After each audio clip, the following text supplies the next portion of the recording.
Hi everyone, it's Mr. Barbier. So today's topic is algebra review. This will be part one of 2 videos in which we are going to review the first 4 topics that we've learned in algebra. So this video will focus on topic A and topic B. Topic A is evaluating algebraic expressions, and topic B is simplifying algebraic expressions. So what you see in front of you is the algebra review sheet, which you will complete. So that being said, I will not complete these problems for you, but what we will do is we will look at problems that are similar to what's on the worksheet. Now, first of all, the first part of the worksheet says, part 1, find the value of the expressions for the given values of the variables. And you're given 3 problems. Okay, and in each problem, you're given an expression, and you're also given the value for the variable. Now, let's remember what our rules and steps are for evaluating algebraic expressions. It's very simple. You basically take the expression, in this case the expression is negative 5x to the second power plus 2, and you're told that the value of x is 2. So the steps are very simple. Let me remind you.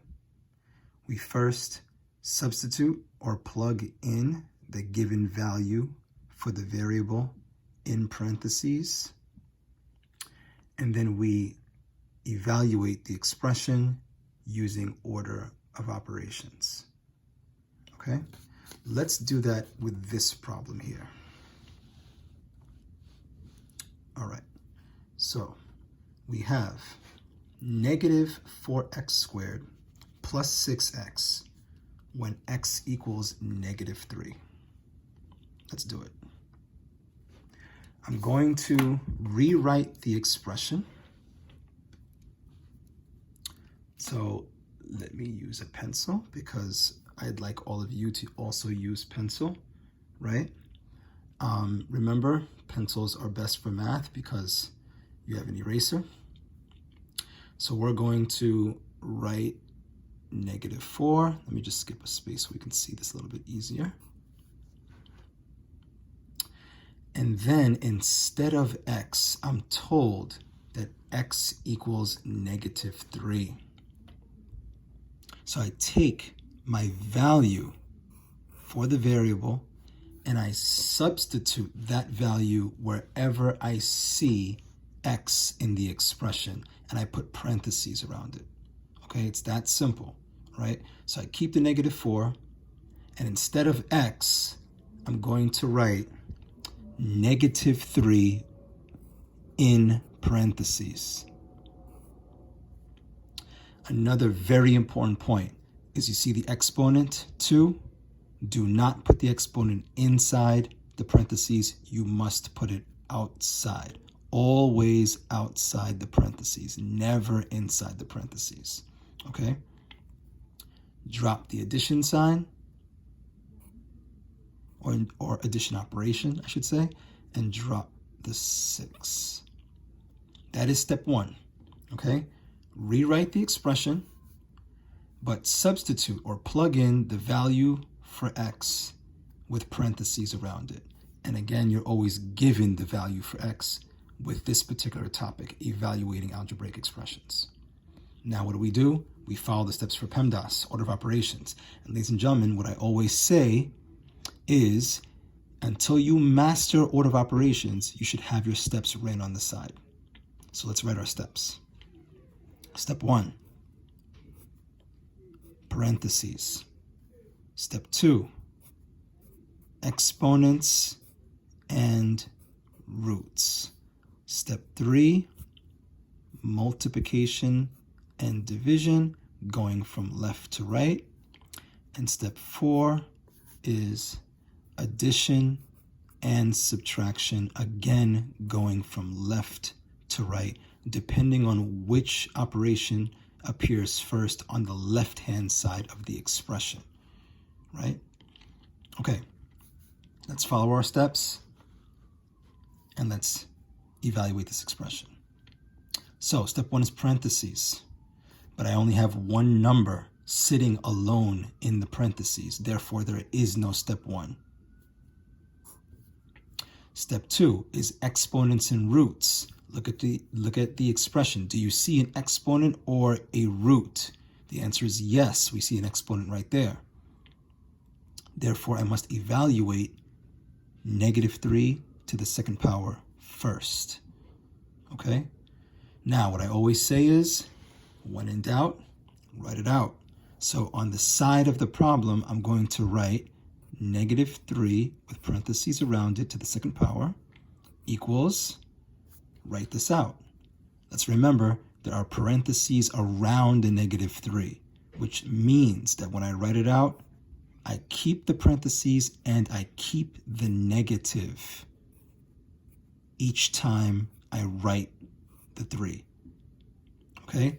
-3 with parentheses around it to the second power means -3 times -3.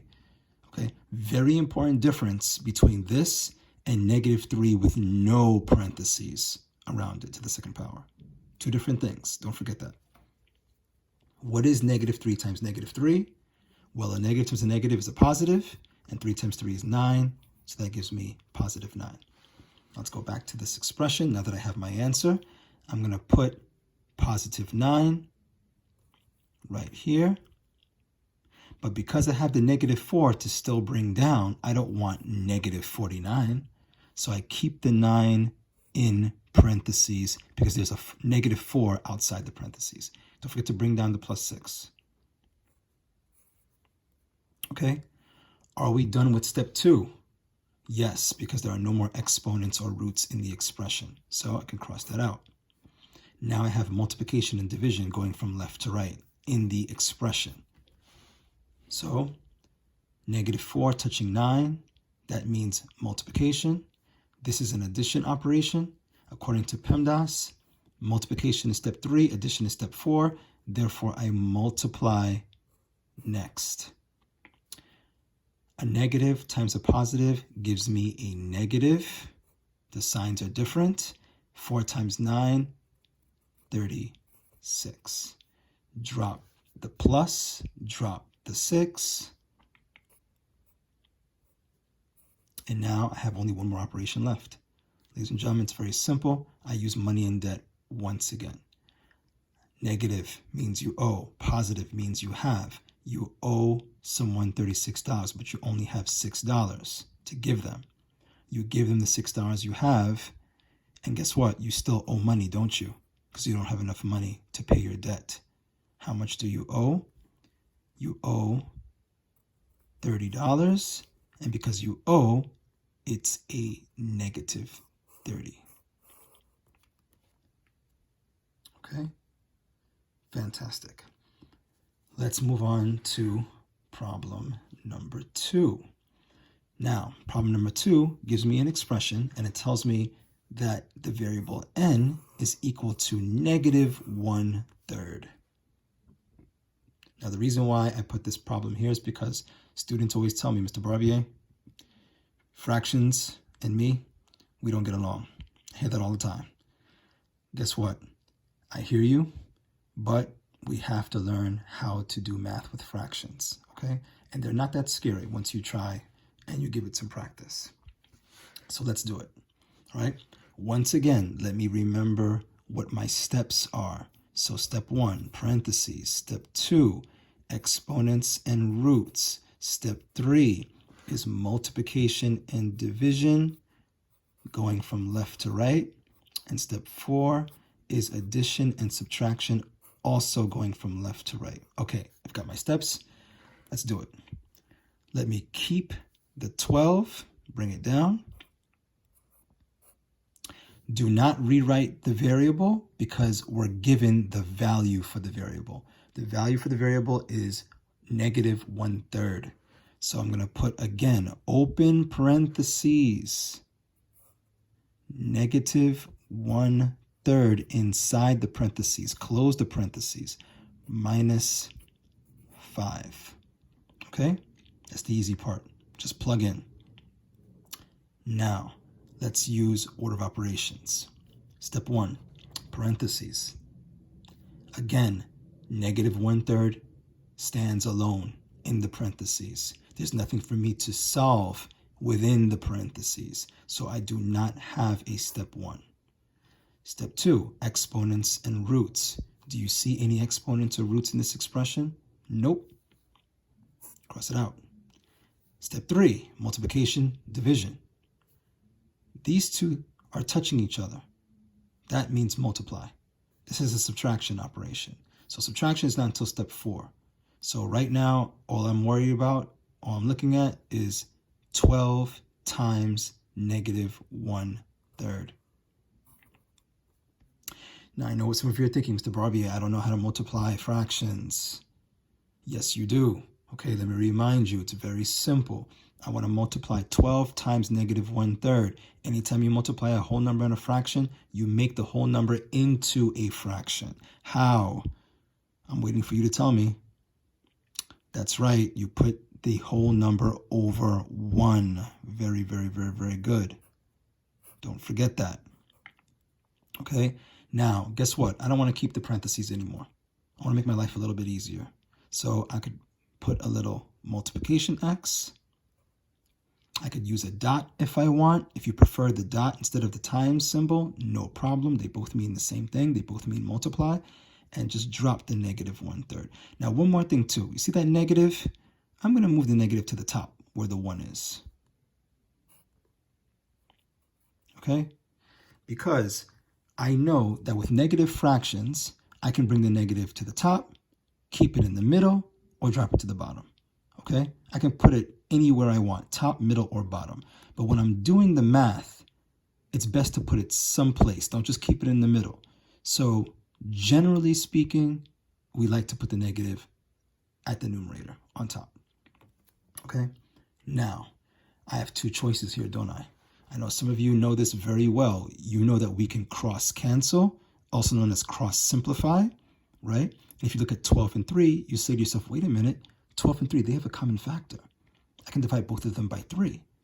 Yes, you can do that. And one thing you can always do in multiplication of fractions, you can always just multiply straight across, okay? Please don't tell me cross multiply, crisscross. No, we do not cross multiply in multiplication of fractions. We multiply straight across. Numerator times numerator, denominator times denominator. So let's do it that way because I know a lot of you prefer that way. However, I must say, cross simplifying, also known as cross canceling, I do recommend it when the numbers are bigger. You know that. Okay, so 12 times negative 1 gives me negative 12, right?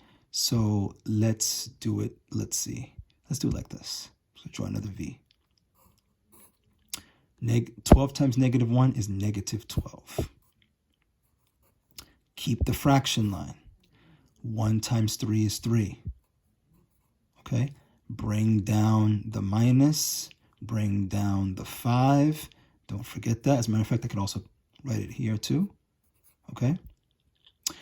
Now, I have another very, very common Mr. Barbier saying, right? Every fraction is really a division expression. Okay? So, it's very simple. Negative 12 over 3 means negative 12 divided by 3. How many times does 3 go into 12? If you said 4 times, you are correct. What is a negative divided by a positive? If you said it's a negative because the signs are different, you are correct. Bring down the subtraction sign, bring down the 5. And now, ladies and gentlemen, once again, we can use money and debt. Or if you prefer, because it's a subtraction problem, we could use KCC. I don't mind which one you use. You'll get the same answer regardless, right? So let's use money and debt. I owe $4, okay, to my brother. I owe $5 to my uncle. If I owe $4 to my brother and I owe another $5 to my uncle, what is my total debt? I'm in debt how much in total?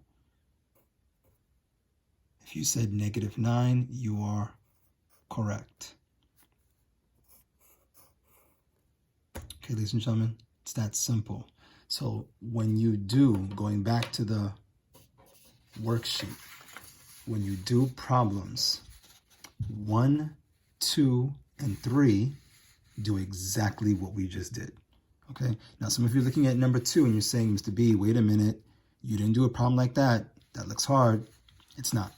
All right, it's definitely not hard. Just remember one very simple thing, that you have 2 variables and you have 2 values, right? You have A, which equals -2, and you have B, which equals -4.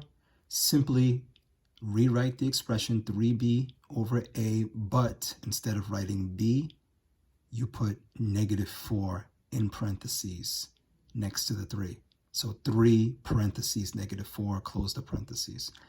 Over, don't forget the fraction bar, A equals -2. Just drop that -2 underneath the fraction line. You don't need the parentheses because the -2 stands alone. Solve the top, get it down to one number. Solve the bottom. Actually, well, there's nothing to solve on the bottom, so let me take that back. Solve the top, keep the bottom the same, the -2.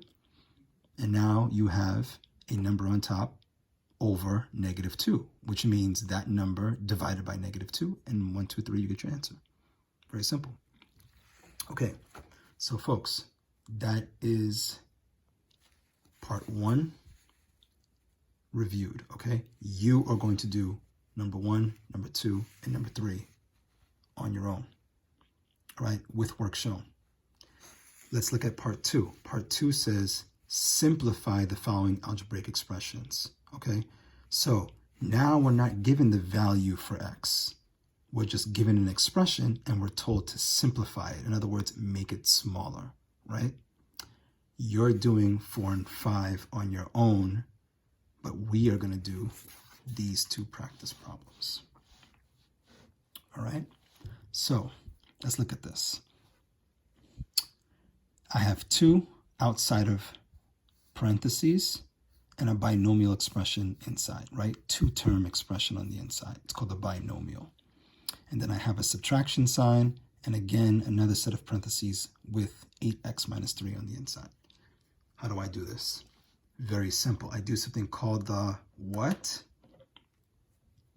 If you said the distributive property, you are 100% correct. So, once again, let's review our steps for simplifying algebraic expressions. It's very simple. If you have parentheses, you distribute to remove or eliminate the parentheses, okay? So let's start off with the 2. I'm going to draw arrows. Please don't forget my beautiful arrows. 2 to the 6x and 2 to the -5, all right? And put that little multiplication sign, all right? 2 times 6x is what? If you said 12x, you are correct. Let's put the 12x right here. 2 times -5 is what? If you said -10, you are correct. And guess what? We don't need the parentheses anymore because we just distributed. The parentheses are eliminated. Do not bring them down, okay? Now let's look at this side. Wait a minute, Mr. Barbier. I see parentheses, but there's no number to distribute. What do? I know many of you do know what to do, right? We squeeze an invisible 1 in between the subtraction sign and the parentheses, and I distribute a -1 to the right side. Don't forget 2 arrows because we have 2 terms inside the parentheses. Let's multiply. -1 times 8x is -8x, right? -1 times negative 3. Remember, in algebra, the subtraction sign makes this 3 negative. Very important. So a negative times a negative is a positive. Very good. And 1 times 3 is 3. Now I have no more parentheses. Guess what I can do now? I can combine like terms. Those 3 beautiful words in algebra, right? Combine like terms. Let's start with the variable terms. 12x is a variable term. Negative 8x is a variable term. I call them couples. Let's take the 2 couples and combine them.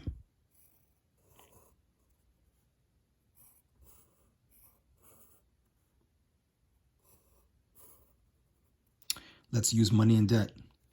12 is positive, so you have $12. The 8x is negative. We owe $8.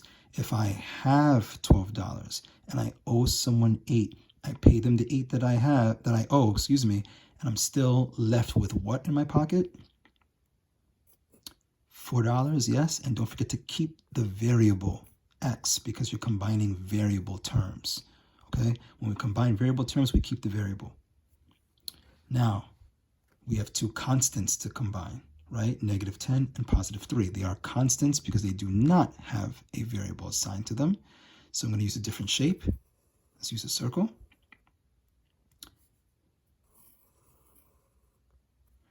Let's use money and debt. Negative 10 means I owe $10. Positive 3 means I have $3. Notice that you only have 3, but you owe 10. So after I give the 3 that I have, I'm still going to be in debt, right? How much am I going to be in debt by? If you said $7, you are correct. And because you are in debt, that 7 is what sign? Negative. Correct. Negative 7. And ladies and gentlemen, guess what? This is the final answer because I cannot simplify that any further, right? These are not like terms. We have a variable term and we have a constant term. And please write your answer always in standard form. Okay, variable term on the left, constant term on the right. Let's look at one more. This one, very easy, right everybody? Very easy. Let's knock this out real quick. So we have a 4 on the outside. Let's distribute, get rid of those parentheses. We're going to multiply. 4 times 5x, say it for me. If you said 20x, you are correct. 4 times positive 7, positive 28, very good. I see you're working your multiplication tables, that's awesome. Negative 2 times 6x. And ladies and gentlemen, pay mind to the sign. I'm not distributing a 2. I'm distributing a negative 2. As a matter of fact, if it's going to help you, circle the negative with the 2 before you distribute. Okay, so that you don't forget the negative. I'm also distributing the negative 2 to the positive 9. And we're multiplying. Negative 2 times 6x is, if you said negative 12x, you are correct. Negative 2 times positive 9 is negative 18. Very good. Okay. Now we're going to take this 1, 2, 3, 4 term expression and simplify it to 2 terms. Let's do the variable terms first. Variable terms, what I call the couples. So let's do the couples, then we'll do the singles. 20x, negative 12x. Let's combine them using money and debt. I have $20, it's positive. I owe someone $12 because it's negative. I pay the $12 that I owe, and I'm still left with what in my pocket? If you said $8, that is correct. And because you still have money, it is a positive 8. And don't forget to keep the variable, 8x. We have 2 singles, 2 constant terms. Positive 28, negative 18. I have $28, but I owe someone $18. after paying them the 18 that I owe, I still have what left over in my pocket. If you said $10, and because I still have $10, it's a positive 10, you are correct. And ladies and gentlemen, we are done. That is the answer. You should have absolutely no problem now with questions 4 and 5. Okay? So ladies and gentlemen, that's it for this video. Please practice these 5 problems right now on your own. Okay? And then I'll see you for part 2. Practice, practice, practice. Take care.